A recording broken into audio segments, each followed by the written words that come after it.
What happens when you take two equal and opposite charges and place them at a very small distance from each other? This system is called an electric dipole. By convention, we label the total separation distance between them as 2a. It sounds simple, but this arrangement is fundamental to understanding how molecules interact with electric fields. To measure the strength of this dipole, we use the electric dipole moment, denoted by the vector p. It is defined as the magnitude of charge q times the separation distance 2a.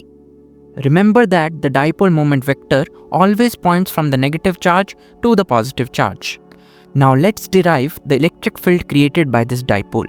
We are looking at a point on the axial line, that is the line passing through the charges. We place a test charge q0 at point P. Let the distance from the center of the dipole O to point P be r. Let's analyze the forces. The positive charge at A pushes q0 away, that's Fa.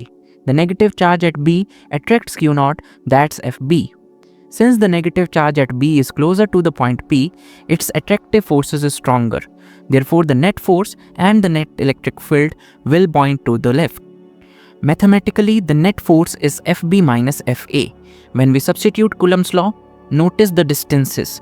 For B, the distance is r minus a. For A, the distance is r plus a.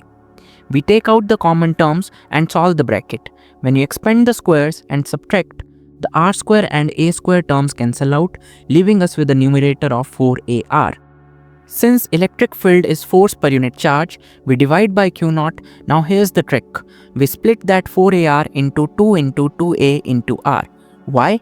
Because q times 2a is our dipole moment p. This gives us the general formula for the electric field on an axial line. However, dipoles are usually microscopic.